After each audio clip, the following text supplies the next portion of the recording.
23 मार्च 2025 को धाम इस सरकार के 3 साल पूरे। अल्मोड़ा और देहरादून में होगा मुख्य आयोजन। सभी जिलों में जन सेवा थीम पर आयोजित होंगे कार्यक्रम।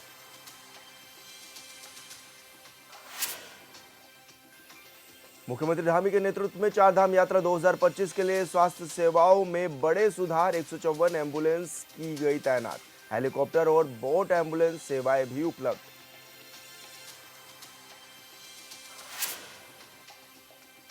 हरिद्वार के चंडीघाट के पास अनियंत्रित होकर खाई में गिरी कार, 3 लोग हुए घायल। नजीबाबाद से हरिद्वार की ओर आ रही थी कार।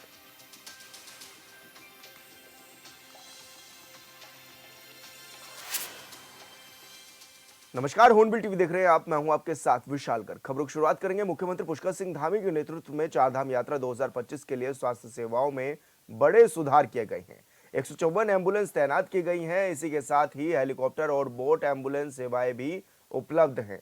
ई स्वास्थ्य धाम पोर्टल के माध्यम से स्वास्थ्य निगरानी की जाएगी। इस बार केदारनाथ में 17 बेड और बद्रीनाथ में 45 बेड के अस्पताल स्थापित किए जाएंगे।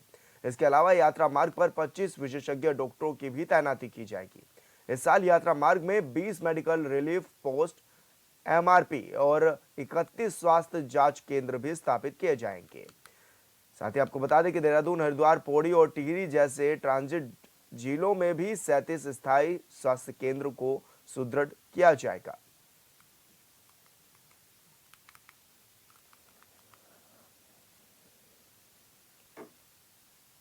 और संवाददाता अरुण सैनी हमारे साथ फोन लाइन पर जुड़ गए हैं। अरुण, क्या कुछ जानकारी मिल रही है? किस तरह की तैयारियां हैं चारधाम यात्रा के दौरान यात्रियों को बेहतर स्वास्थ्य सेवाएं देने की? बिल्कुल विशाल, देखिए मुख्यमंत्री पुष्कर सिंह धामी के नेतृत्व में चारधाम यात्रा 2025 के जो स्वास्थ्य सेवाओं में सुधार लगातार किए जा रहे हैं। और इस बार चारधाम यात्रा से पहले ही सभी जो संबंधित विभाग हैं वो अपनी अपनी तैयारियों में जुटे हुए हैं, जिसमें कि स्वास्थ्य विभाग भी लगातार तैयारियां कर रहा है। जिसमें इस बार स्वास्थ्य विभाग की तरफ से ई स्वास्थ्य धाम पोर्टल के माध्यम से स्वास्थ्य निगरानी होगी। इसी के साथ ही 154 एम्बुलेंस तैनात की गई है। और 154 एम्बुलेंस के साथ साथ ही जिसमें कि हेलीकॉप्टर और बोट एम्बुलेंस भी जो है इस बार उपलब्ध रहेंगी। इसी के साथ ही केदारनाथ में 17 बेड और बद्रीनाथ में 45 बेड का अस्पताल भी स्थापित किए जा रहे हैं। वहीं इस बार 25 विशेषज्ञ डॉक्टरों की तैनाती भी की जाएगी। 20 मेडिकल रिलीफ पोस्ट और 31 स्वास्थ्य जांच केंद्र भी स्थापित होंगे। देहरादून, हरिद्वार, पौड़ी और टिहरी में ट्रांजिट जो जिले हैं वहां पर 37 स्थायी स्वास्थ्य केंद्रों को बनाया गया है। तो इस तरीके से स्वास्थ्य विभाग की तमाम तैयारियां चल रही है। गुप्तकाशी में भी एक हॉस्पिटल के लिए बजट जारी कर दिया गया है। तो इस तरीके से स्वास्थ्य विभाग की लगातार तैयारियां चल रही है। और इस बार चारधाम यात्रा में श्रद्धालुओं को किसी प्रकार की दिक्कत परेशानी का सामना न करना पड़े, जो भी श्रद्धालु यहाँ पर आएंगे। तो इस तरीके से तमाम तैयारियां की जाए। स्वास्थ्य मित्रों की तैनाती इस बार की गई है। जगह जगहों पर कैंप लगाना, इस तरीके से तमाम व्यवस्थाओं को इस बार बनाया जा रहा है। और ये व्यवस्थाएं धरातल पर कितनी उतरती हैं और चारधाम यात्रा में इसका कितना असर देखने को मिलता है, तमाम चीजें देखने वाली होंगी। अरुण, जिस तरह से चारधाम यात्रा में बड़ी संख्या में श्रद्धालु पहुंचते हैं, क्या कुछ और बेहतर व्यवस्थाएं इस बार की जाएंगी? क्योंकि देखा जाता है कि अक्सर बड़ी संख्या में श्रद्धालु पहुंच जाते हैं, अव्यवस्थाएं भी फैलती हैं। जी बिल्कुल विशाल, देखिए चारधाम यात्रा में पिछली बार की अगर बात की जाए तो जरूर कुछ अव्यवस्थाएं देखने को मिली, जिस वजह से श्रद्धालुओं को काफी दिक्कतें भी हुई। लेकिन इस बार अगर स्वास्थ्य विभाग की बात की जाए तो तमाम तैयारियां उनके द्वारा की गई है। जो भी 50 साल से ऊपर के यात्री हैं उनका मेडिकल चेकअप हो और जगह जगहों पे इस तरीके से कैंप भी लगाए जाएंगे। वहीं जिन्हें या किसी प्रकार की बीमारी है या पुरानी बीमारी है, उन्हें ये आग्रह भी किया गया है कि अपने डॉक्टर की सलाह से ही चारधाम यात्रा करने के लिए आए, या जिन्हें गंभीर बीमारी है वो चारधाम यात्रा करने से बचें। तो इस तरीके की तमाम तैयारियां भी की जा रही है और ज्यादा से ज्यादा कैंप को बढ़ाया जा रहा है।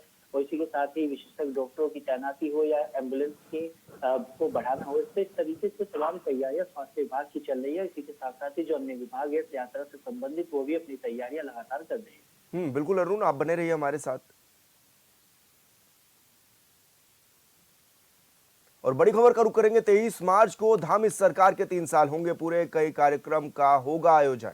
अल्मोड़ा और देहरादून में मुख्य आयोजन होंगे। सभी जिलों में जन सेवा थीम पर आयोजित होंगे कार्यक्रम में प्रभारी मंत्री मुख्य अतिथि करेंगे प्रतिभाग।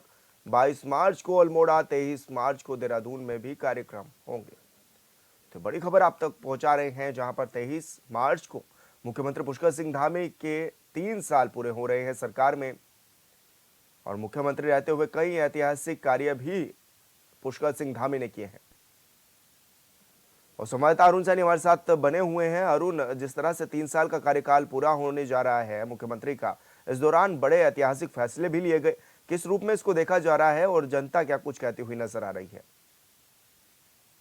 बिल्कुल विशाल, देखो मुख्यमंत्री पुष्कर सिंह धामी की सरकार के 3 साल पूरे होने जा रहे हैं। मुख्यमंत्री के अभी 3 साल का कार्यकाल पूरा होने जा रहा है। 23 मार्च को धामी सरकार को 3 साल पूरे हो जाएंगे, जिसके उपलक्ष्य में भारतीय जनता पार्टी कई कार्यक्रम आयोजित कर रही है, जिसमें जन सेवा थीम के आधार पर कार्यक्रम जो है वो किए जा रहे हैं, जिसमें कि 22 मार्च को अल्मोड़ा, 23 मार्च को देहरादून और इसी तरीके से अन्य जनपदों में भी कार्यक्रम होंगे।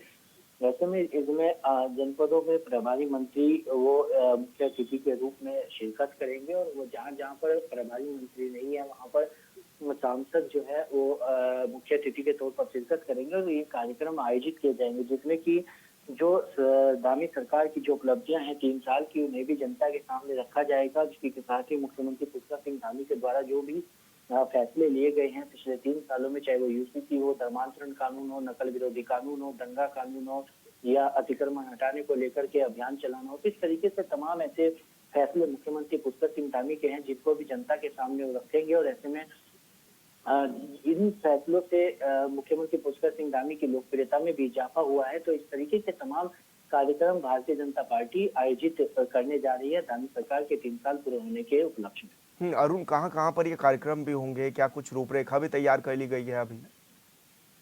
जी बिल्कुल विशाल, इस कार्यक्रमों को लेकर के पूरा तैयारी भी की गई है और ऐसे में अल्मोड़ा, देहरादून और अन्य जनपदों में कार्यक्रम होने हैं, जिनमें की जो प्रभारी मंत्री हैं वो मुख्य अतिथि के रूप में इसमें सम्मिलित भी होंगे और जनता के सामने धामी सरकार के 3 साल का पूरा लेखा जोखा वो रखेंगे। बिल्कुल अरुण, बहुत शुक्रिया आपका तमाम जानकारी साझा करने के लिए। भगवानपुर में तहसील दिवस का आयोजन किया गया है, जिसमें सीडीओ हरिद्वार आकांक्षा कोंडे और कांग्रेस विधायक ममता राकेश समेत सभी विभागों के अधिकारी भी मौजूद रहे। इस दौरान तहसील दिवस में कुल 36 शिकायतें आई, जिसमें मुख्य शिकायतें तहसील कर्मियों से संबंधित थी। इसके अलावा पुलिस और खंड विकास से संबंधित शिकायतें भी प्राप्त हुई। सीडीओ हरिद्वार ने बताया है कि जल्द ही सभी शिकायतों का निपटारा किया जाएगा।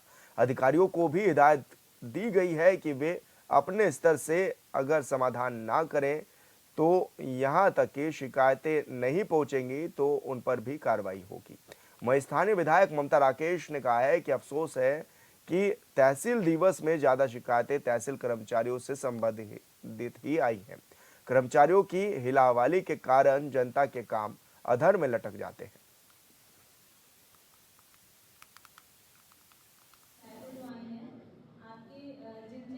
संबंधित तहसील दिवस में तहसील संबंधी शिकायतें बड़े दुख का विषय है और आज सीडीओ मैडम ने निर्देशित भी किया कि अगले तहसील दिवस से पहले इन समस्याओं का निस्तारण हो जाना चाहिए। ज़्यादातर समस्याएं अवैध अतिक्रमण की और पैमाइश संबंधी शिकायतें हैं, तो उन्होंने कहा है निश्चित रूप से मुझे लगता है कि अधिकारी उसका अनुपालन करेंगे और सभी हमारे लेखपाल हर तहसील दिवस में सबसे पहले मौजूद।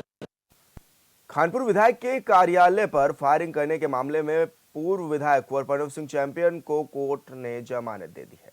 बता दें कि चैंपियन के वकील ने डिस्ट्रिक्ट कोर्ट में याचिका दायर की थी, जिस पर सुनवाई के बाद कोर्ट ने चैंपियन को जमानत दे दी है। वहीं कोर्ट का फैसला आते ही चैंपियन के समर्थकों में खुशी की लहर है।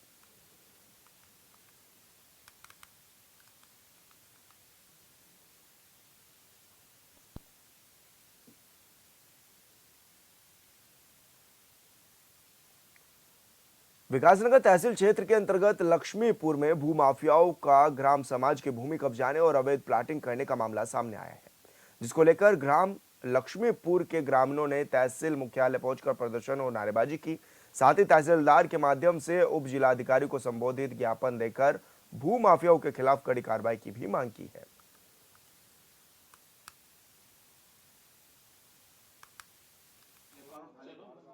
हमने ज्ञापन में मांग की है क्योंकि देखिए आप ये 8 जनवरी से जो तहसीलदार साहब ने वहाँ जाके आदेश दिया था कि इस पाइप को उखाड़ दिया जाए, ना तो वहाँ पे पाइप उखड़े हैं और ना ही वहाँ पे कोई कार्रवाई हुई है। और दूसरी बात, भूमाफियाओं के हौसले इतने बुलंद है कि उन्होंने रातों रात जेसीबी चला के प्लान कर दिया। हम आज तहसील में ये कहने आए हैं क्योंकि देखिए रोज अधिकारी उस रास्ते से गुजर रहे हैं, माननीय जिला उप जिलाधिकारी जी भी, माननीय तहसीलदार जी, सबको दिख रहा है, परंतु कहीं ना कहीं ये मलाई खाने वाला मामला है, कहीं ना कहीं बंदरबाट हो रखी है इस पंचायती जमीन में।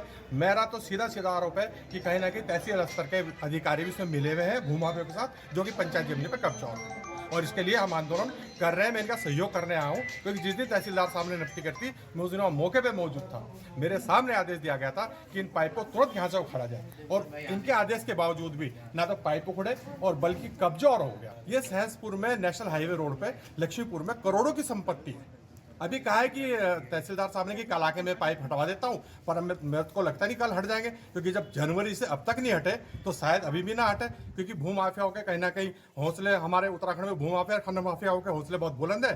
तो आज हम कहने आए हैं, नहीं आए तो फिर हम उग्र आंदोलन के लिए मजबूर हमें होना पड़ेगा। ग्राम पंचायत लक्ष्मीपुर में बहुत बेशकीमती जमीन जो चक्रौतर रोड से लगती हुई है, उस पर भूमाफिया अपनी भूमिधरी जमीन की आड़ में कब्जा कर रहे थे। ये जनवरी माह की बात है। हमने वहाँ विरोध किया, ग्रामीणों ने, मौके के जिम्मेदार लोग सामने नहीं आ रहे, तो उस पर तहसीलदार महोदय गए, तभी इन्होंने संज्ञान लिया, पैमाइश की, 1 नंबर की पैमाइश कर दी और कहा इसे यहाँ से पाइप को हटवाएंगे। उसके बाद उन्होंने रात में और जगह भी कब्जे कर दिए हैं। लगभग मेन हाईवे से चक्रोत्तर से लगती हुई 3.5 बीघा ज़मीन है। हम उसके बाद जनता दरबार में देहरादून गए 13 जनवरी को, मंडे को, वहाँ जिलाधिकारी महोदय को दिया। हमने यहाँ का सारा प्रकरण बताया, नाराज़गी जाहिर की जिलाधिकारी महोदय ने कि उन्होंने हटवाना चाहिए था। उसके बाद हम उप जिलाधिकारी महोदय से मिले, 20 तारीख का इनको ज्ञापन दिया। 20 जनवरी को हम बिल्कुल चुप नहीं बैठे हैं और नहीं चुप बैठेंगे। इन्होंने हमें कहा नगर निकाय चुनाव के बाद हम हटवा देंगे, लेकिन भूमाफियाओं के इतने हौसले बुलंद हैं, वो रात के अंधेरे में लगातार कब्जा किए जा रहे हैं। ज़मीन बहुत कीमती है, 65 लाख की 10 फुट जगह बेच रहे हैं। तो हमारा कहना यह है, हम ग्राम समाज की ज़मीन पर कब्जा नहीं होने देंगे किसी भी कीमत पे।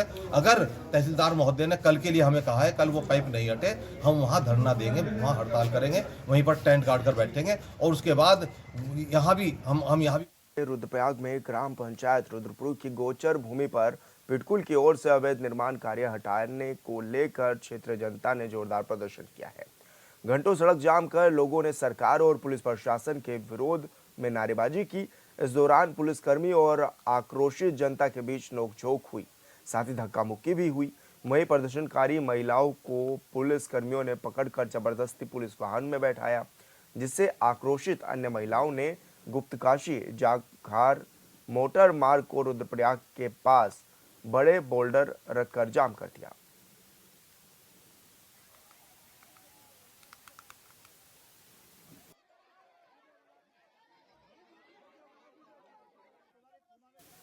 तो आपको बता दें कि अवैध निर्माण कार्य को लेकर बवाल मचा और इस दौरान पुलिस प्रशासन के साथ स्थानीय ग्रामीणों की नोकझोंक भी हुई। तस्वीरों में भी देखा जा सकता है कि पुलिस प्रशासन के साथ नोकझोंक जो हुई, और पुलिस प्रशासन ने इस दौरान महिलाओं को भी गिरफ्तार किया। प्रदर्शनकारियों को इस दौरान गिरफ्तार किया गया है और आक्रोशित लोगों ने मार्ग पूरी तरह से जाम कर दिया, जिससे आवाजाही करने वाले लोगों को भी परेशानियों का सामना करना पड़ा। और अवैध निर्माण कार्य को लेकर यह पूरा बवाल हुआ था।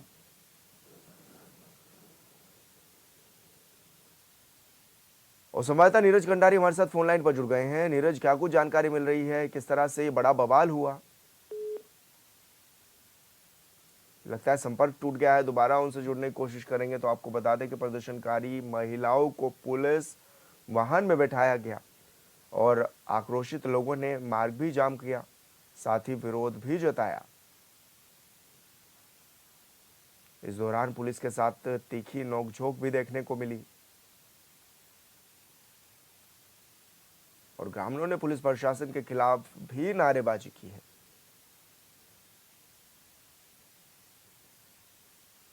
जिसके बाद पुलिस और जनता के बीच धक्का मुक्की के वीडियो भी सामने आए।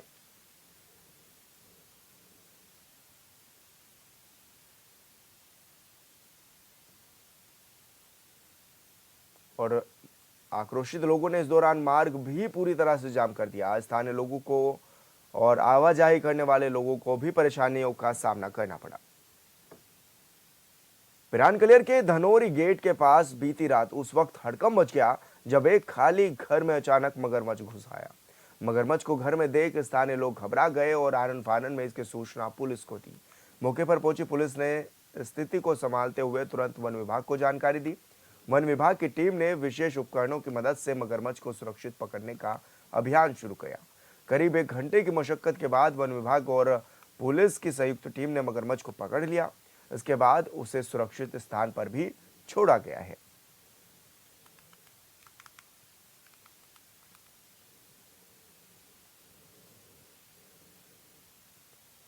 हरिद्वार के चंडीघाट के पास एक कार अनियंत्रित होकर 30 से 35 मीटर गहरी खाई में जा गिरी, जिसमें कार सवार 3 लोग घायल भी हो गए। घटना की जानकारी मिलते ही मौके पर पुलिस पहुंची और घायलों को अस्पताल में पहुंचाया। साथ ही मामले की जांच पड़ताल में भी जुट गई। पुलिस के मुताबिक कार नजीबाबाद से हरिद्वार की ओर आ रही थी, तभी अचानक अनियंत्रित होकर कार खाई में जा गिरी।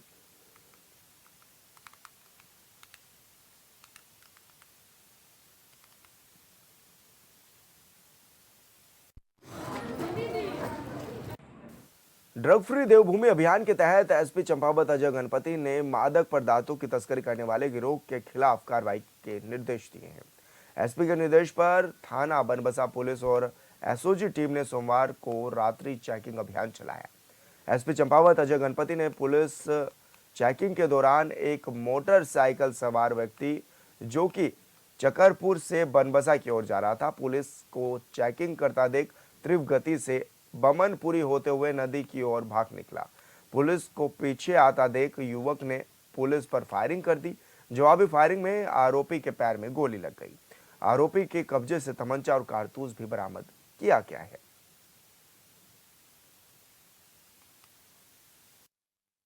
ड्रग फ्री देवभूमि मिशन 2025 के तहत जनपद चंपावत में लगातार नशा तस्करों के खिलाफ कार्रवाई जारी है। इसी के क्रम में रात में जो नशे की तस्करी होती है उस घटनाओं की रोकथाम हेतु एसओजी और हमारी थाना बनबसा की पुलिस टीम द्वारा संयुक्त रूप से जगपुड़ा पुल के पास में चेकिंग अभियान चलाया जा रहा था।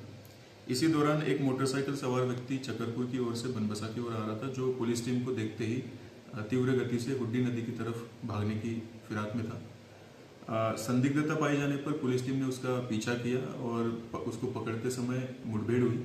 इस मुठभेड़ के दौरान उसके दाहिने पैर में गोली लगी है, जिससे कि वो घायल हो गया। उसने पूछताछ के दौरान अपना नाम मंगत सिंह उर्फ मंगू पुत्र श्री भगवान सिंह निवासी थाना नानकमत्ता जिला उधम सिंह नगर बताया, जिसकी उम्र 32 साल है। उसके पास से एक 315 बोर तमंचा, 2 खोखा कारतूस, 2 जिंदा कारतूस और 190 ग्राम हेरोइन की बरामदगी हुई है। इसमें हमारी एसओजी की टीम और थाना बनबसा की टीम ने ये बहुत अच्छा कार्य, सराहनीय कार्य किया है। इसमें मुकदमा पंजीकृत कर आगे की वैधानिक कार्रवाई जारी है। रुड़की की कोर यूनिवर्सिटी में एग्जाम के समय कुछ छात्रों के फीस जमा न होने को लेकर उन्हें क्लास से बाहर निकाल दिया गया।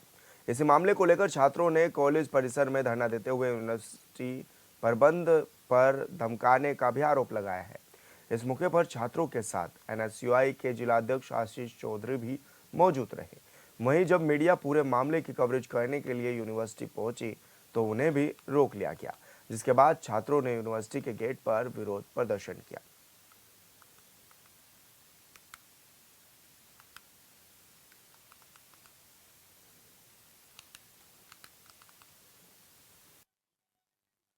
आज सुबह लगभग 11 बजे मेरे पास बच्चों का फोन आया कि अभी मिड सेम के एग्जाम चल रहे हैं और जिस बच्चे की 90% फीस जमा है, अगर 1 लाख किसी की फीस जमा उसके 10% पैसे बच रहे हैं, 10,000 बच रहे हैं, उसको भी पेपर से निकाल दिया। जिस बच्चे के 2,000 सिर्फ फाइन के जो इन्होंने लगाया हुआ है एक्स्ट्रा, उसके नहीं जमा तो उसको भी एग्जाम से निकाल दिया। तो ये बच्चे आज रजिस्ट्रार साहब के पास बात करने गए थे। इनमें से एक बच्चा जो वीडियो बनाने लगा, उसको इसके साथ बदतमीजी करी, फोन छीनना, वहां बंधक बना लिया, मारपीट धक्का मुक्की इनके साथ करी और इसको ये वर्ड बोलने गए कि हमारे जूते में नाक रगड़ तब फाइन माफ करेंगे। इनका बच्चों का मेरे पास फोन गया, मैंने फिर यहाँ पे रजिस्ट्रार को फोन किया, मैं दूरों पर हुआ तो वही बच्चे को रिलीज किया गया। जब इस बच्चे को यहाँ से छोड़ा गया तो जैसे ही हम आए, हमें हमारे और उनके बीच में जब हम मिलने चाहते थे, बात करना चाहते थे, तो बाउंसर खड़े कर दिए, कोई बात नहीं हुई, कोई चीज नहीं हुई। बच्चों के मुद्दे पे बात ही नहीं करना चाह रहे हैं, उनको तो लूट चाह रही है।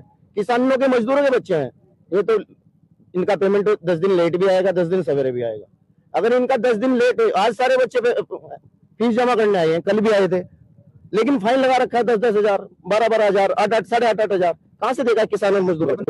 एग्जाम हॉल में गया, मैं अपनी क्लास में गया, वहां जाते ही मुझे टीचर ने कह दिया आप डिपार्ट हो, आप एग्जाम नहीं दे सकते। मैं एग्जाम हॉल से चला गया, मैंने एचओडी सर को फोन करा, मैंने कहा सर मेरे साथ ऐसा ऐसा हुआ है, मुझे समझ नहीं आ रहा क्या करूं। सिर्फ वो कह रहे हैं कि पैसे बच रहे हैं, मुझे पता भी नहीं कौन से पैसे बच रहे हैं। एचओडी सर ने एकदम कह दिया कि मैं इंडिविजुअल बच्चे का डाटा तो लेके बैठा नहीं, वो 2 टीचर है वहां पे, जाके उनके पास जाओ। मैं वहां गया, मैंने उनसे पूछा कि सर मेरे कौन से पैसे बच रहे। उन्होंने कहा 2000 फीस के बच रहे, और जबकि मेरी फीस 88,000 बता रखी है, और 88,000 की मेरे पास रिसीट है, और उन्होंने पहले मेरे डिक्लेरेशन पे नील लिख रखा है, जीरो बैलेंस है, और आज मेरे को 2000 कह दिया कि 2000 और देने, और उस चक्कर में मेरा एग्जाम छूट गया और मैं वो 2000 भी दे चुका। और संवाददाता मनोज कश्यप हरिद्वार से हमारे साथ फोन लाइन पर जुड़ गए हैं। मनोज, क्या कुछ जानकारी मिल रही है? जिस तरह से बच्चों को एग्जाम नहीं देने दिया जा रहा, ऐसे में क्या कुछ अब बात कहते हुए नजर आ रहे हैं बच्चे भी, और जो कॉलेज के प्रशासनिक अधिकारी हैं वो भी?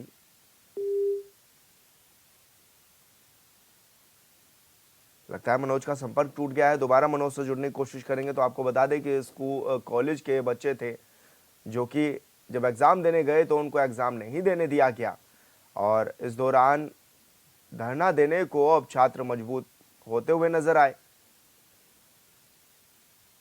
बच्चों का कहना है कि उन्हें इसलिए एग्जाम नहीं देने दिया गया क्योंकि ये कहा गया कि उनकी फीस बकाया है, जबकि छात्रों का यह भी कहना है कि उन्होंने पूरी फीस अपनी जमा करा दी है।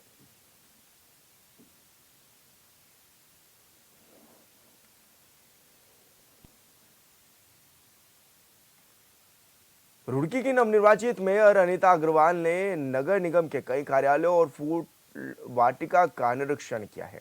इस मौके पर फैली गंदगी और व्यवस्थाओं को देखकर मेयर ने कड़ी नाराजगी जताई। कार्यालयों में फैली गंदगी, दीवारों पर पान तंबाकू की पीक और शौचालयों की बदहाल स्थिति को देखकर मेयर ने अधिकारियों और कर्मचारियों को फटकार भी लगाई और तुरंत सफाई कराने के निर्देश भी दिए। हालांकि कुछ कार्यालयों में बेहतर व्यवस्था देखकर उन्होंने कर्मचारियों की सराहना भी की है।